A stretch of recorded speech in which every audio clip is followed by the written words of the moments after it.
Good morning students. Myself doctor Vishal Tiwari. और आज का जो हमारा टॉपिक है वह है महाराणा सांगा के युद्ध और शासनकाल। महाराणा सांगा का शासनकाल मई 1509 से लेकर 30 जनवरी 1520 तक रहा और सबसे बड़े इसी पूरे शासनकाल में कोई भी ऐसा साल नहीं गुजरा जिसमें मेवाड़ का किसी भी विदेशी आक्रांता या से युद्ध ना हुआ हो। विदेशी आक्रामकता या फिर कहें कि किसी भी दूसरे राज्य से युद्ध ना हुआ।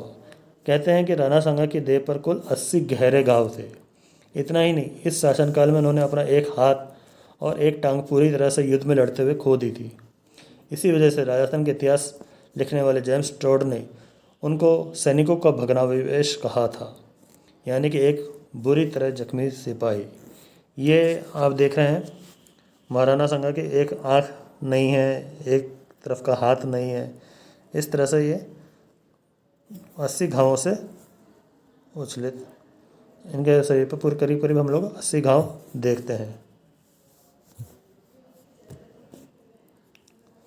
ऐतिहासिक किताबों की माने तो महाराणा सांगा का मेवाड़ चारों तरफ से शत्रुओं से घिरा हुआ था। उनके पूर्व में गुजरात राज्य, जहाँ का शासक था महमूद बेगड़ा। दक्षिण पूर्व में मांडू का शासक था नसीरुद्दीन और उत्तर ने सल्तनत से दिल्ली, जहाँ का शासक था सिकंदर लोधी। इन तीनों विशाल राज्यों में आपसे मित्रता नहीं थी। यही मेवाड़ के लिए फ़ायदे की बात थी। इस बात का पता राणा सांगा को था, इसीलिए उन्होंने अपने शासक बनते ही सबसे पहले सीमाओं को सुरक्षित किया। और इसके लिए उन्होंने क्या करा, राजपूत राजाओं से सबको एकत्र करना शुरू किया। आपसे एकता के लिए बैठक करते हुए महाराणा सांगा, ये आप पिक्चर में भी देख सकते हैं। उन्होंने बूंदी के आसपास, जो दिल्ली की तरफ से मेवाड़ का प्रवेश द्वार माना जाता है, वहाँ उन्होंने करमचंद पवार को रावत की उपाधि देकर भेजा ताकि वो वहाँ से मेवाड़ की सीमा को संभाल सके। ये वही करमचंद पवार है जिन्होंने मुश्किल वक्त में राणा सांगा को पनाह दी थी। इसके साथ उन्होंने पवार को कुछ और जागीर भी दी थी आय के लिए, जो थी अजमेर, नागौर, मांडल और बनेड़ा। उत्तर की सीमा मजबूत करने के बाद उन्होंने दक्षिण की सीमा को भी सुरक्षित किया। इसके लिए उन्होंने सिरोही राज्य से दोस्ती की। सिरोही के साथ बागड़ इलाके के राजा से भी अच्छे संबंध बनाए और इसके बाद उन्होंने वो काम किया जिससे मेवाड़ और गुजरात में युद्ध शुरू हुआ। राणा सांगा ने ईडर के राजा भारमल को गद्दी से हटा दिया कर अपने विश्वसनीय रायमल को गद्दी पर बैठा दिया। कहने को तो ईडर गुजरात में है, मगर मेवाड़ का हिस्सा था, लेकिन महाराणा सांगा द्वारा गुजरात के ईडर में किए गए हस्तक्षेप को महमूद बेगड़ा सहन नहीं कर पाया और इसके अलावा पूर्व में भी वह पूर्व मध्य यानी मांडू की सीमा तक एक तरफ मैदरी राय को बैठा दिया, जो और गागरुन और चंदेरी की रियासत देकर। राणा सांगा की एक बड़ी ही अच्छी पहल थी जो उनके काम आई। उन्होंने शासक बनते ही जितने भी राजपूताना के कमज़ोर राज्य थे उनको सहयोग देने की घोषणा की। इस वजह से छोटे मोटे राज्य उनके निकट आए और किसी भी परिस्थिति में साथ देने को राजी हो गए। ईडर में उनके जो राणा सांगा ने हस्तक्षेप किया था उससे गुजरात नाराज़ था और उनका शासक उस समय था महमूद बेगड़ा। लेकिन अब उनका नया शासक था सुल्तान मुजफ्फर ने रायमल, जिसे महाराणा सांगा ने ईडर की गद्दी पर बैठाया था, को हटाने के लिए सैन्य अभियान भेजना शुरू किए। पहला अभियान गया के निजामुल मुल्क ने, जिसने ईडर को जीतकर रायमल को जंगल में छिपने पर मजबूर कर दिया, लेकिन रायमल ने कुछ समय बाद सेना एकत्रित करके वापस ईडर जीत लिया। दूसरा सैन्य अभियान लेकर सुल्तान ने जहीर उल मुल्क को भेजा, जो असफल रहा और खाली हाथ उठाया। अब तीसरा सैन्य अभियान लेकर आया 1520 ईस्वी में हुसैन अली और उसने ईडर जीत लिया।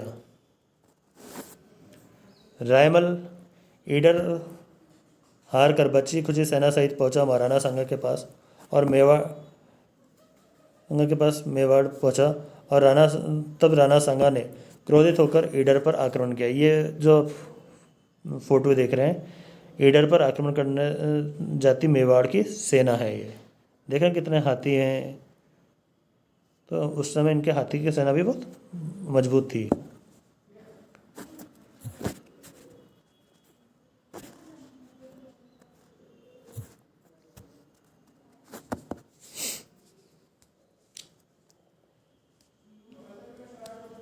राणा ईडर से हुसैन अली भाग गया और अहमदनगर में छिप गया। राणा सांगा ने वापस ईडर का राजा रायमल को बनाया और खुद निकल पड़े हुसैन अली को ढूंढने सेना सहित।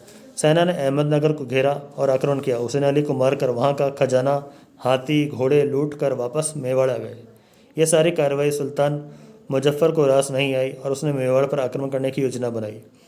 इस अभियान के लिए उसने सौराष्ट्र के जागीरदार मोहम्मद अयाज को अपने साथ शामिल किया और मेवाड़ पर हमला कर दिया। यहाँ सुल्तान के साथ धोखा हुआ। मेवाड़ की शक्तिशाली सेना को देखकर उसके साथी अयाज ने राणा सांगा से संधि कर ली और पीछे हट गया। सुल्तान अब कमज़ोर पड़ गया और खाली हाथ गुजरात लौटाया। लड़ाई यहीं ख़त्म हो गई। अब सुल्तान की हिम्मत नहीं थी कि वो फिर कोई युद्ध करने मेवाड़ जाए। अब हम बात करते हैं महाराणा सांगा और मांडू राज्य का युद्ध। मांडू का शासक उस समय महमूद खिलजी द्वितीय था और उसका खास आदमी था मेदिनी राय। वही मेदिनी राय जिसे बाद में महाराणा सांगा, गागरोन और चंदेरी का राज्य दिया जिन्होंने। तो मेदिनी राय मांडू के कुछ प्रमुख लोगों को पसंद नहीं थे, इसीलिए उन्होंने चाल चल के खिलजी और मेदिनी में मतभेद पैदा कर दिया। मेदिनी राय को जान बचा कर भागना पड़ा और वो पहुँचे मेवाड़। महाराणा सांगा ने उनकी मदद की और एक विशाल सेना मांडू पर हमले के लिए मेदिनी राय को दे दी। मांडू जाकर परिस्थितियाँ देखकर सेना प्रमुखों ने हमला टालने की योजना बनाई। ये आप देख रहे हैं, मांडू का युद्ध लड़ते राणा सांगा। महाराणा सांगा की स्वीकृति के बाद हमला टाल दिया गया और मेदिनी को उन्होंने उसी सीमा पर गागरोन और चंदेरी जागीर देकर सुरक्षित कर दिया। ये बात खिलजी को पसंद नहीं आई और उसने गागरोन पर आक्रमण कर दिया। 1519 ईस्वी में उस युद्ध में महाराणा सांगा ने बड़ी बेरहमी से खिलजियों को मारा और पराजित किया। युद्ध में खिलजी का शहजादा आसफ खान मारा गया और खुद खिलजी कैदी बन गया। बाद में नरम दिल दिखाते हुए राणा सांगा ने खिलजी को रिहा कर दिया और भविष्य में कभी न हमला करने की प्रतिज्ञा दिलवाई। इस रिहाई के पीछे एक वजह थी कि मांडू मेवाड़ से दूर था और महाराणा सांगा नहीं चाहते थे कि उनकी सेना मांडू और मेवाड़ दोनों जगह रहे, इससे दोनों कमज़ोर हो जाती। इसी वजह से महाराणा सांगा ने उदार हृदय दिखाकर खिलजी को छोड़ दिया।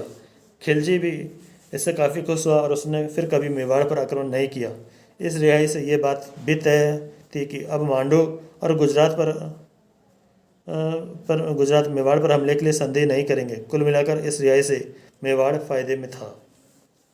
अब बात करते हैं महाराणा सांगा और लोधी के बीच युद्ध। अब तक मेवाड़ ने गुजरात और मांडू को पराजित करके शांत कर दिया था, मगर उनका असली संघर्ष अब शुरू होने वाला था, वो भी सल्तनत से दिल्ली के साथ में। महाराणा सांगा मेवाड़ के महाराणा बने। उस वक्त दिल्ली का शासक सिकंदर लोधी था, जो कि 1517 ईस्वी में मर गया था।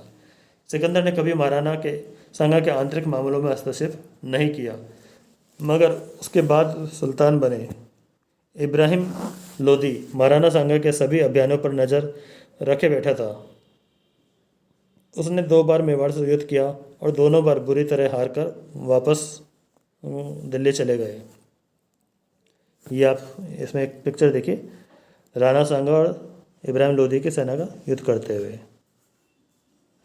पहला युद्ध 1517 ईस्वी में खातौली के अंदर हुआ, जो कि बूंदी रियासत का हिस्सा था, और दूसरा युद्ध 1518 ईस्वी में धौलपुर में हुआ। ये दोनों ही युद्ध मेवाड़ ने जीता था, यानी महाराणा सांगा ने जीता था। पहले युद्ध में इब्राहिम लोधी के बेटे को बंदी बनाया गया था, जिसका जिक्र कुछ किताबों में मिलता है। इस अपमान का बदला लेने के लिए 1518 ईस्वी में लोधी ने दूसरा युद्ध लड़ने के लिए मियाँ मक्खन और मियाँ हुसैन को बाड़ी धौलपुर में भेजा। इस युद्ध में भी मेवाड़ ने महाराणा सांगा के नेतृत्व में दिल्ली की सेना को हरा कर खदेड़ दिया। तो दूसरा युद्ध, पहला युद्ध तो जो कहलाता है वो कौन सा कहलाता है? खातौली का युद्ध, और दूसरा बाड़ी का युद्ध। अब 2 युद्ध हारने के बाद दिल्ली रियासत, जिसे भारत का केंद्रीय बिंदु माना जाता था, की छवि खराब हो गई।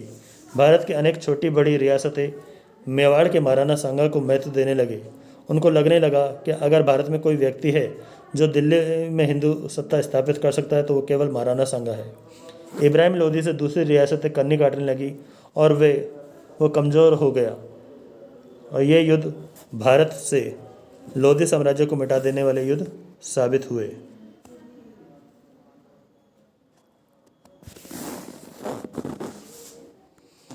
इब्राहिम लोदी के अधीन आने वाले सामंतों ने लोदी का विरोध किया और आज़ाद हो गए। लोदी ने इस बात से नाराज़ होकर उनको कुचलने की कोशिश की, लेकिन सामंतों ने एकता दिखाते हुए उसका मुकाबला किया और जब लगा कि लोदी नहीं मानेगा तो उन्होंने अफ़गानिस्तान के शासक बाबर को भारत आने का निमंत्रण दिया। निमंत्रण का मतलब साफ था कि आप भारत आएं और लोदी को हराकर यहाँ राज करें, हम आपके साथ हैं। इसी निमंत्रण के बाद बाबर भारत आया है और लोदी को हराकर दिल्ली की गद्दी पर बैठ जाता है। अब यहाँ बाबर को पता था कि अगर पूरे भारत पर राज करना है तो महाराणा सांगा को हराना पड़ेगा और इसीलिए बाबर मेवाड़ पर भी आक्रमण करता है, जिसका जिक्र मैं आपको नेक्स्ट वीडियो में करूँगा। बाबर 1526 ईस्वी में भारत आया और उसने पानीपत के मैदान में पहली लड़ाई लड़ी और इब्राहिम लोदी को हरा दिया। इब्राहिम लोदी पानीपत की लड़ाई में मारा गया और लोदी वंश के हाथ से सत्ता चली गई।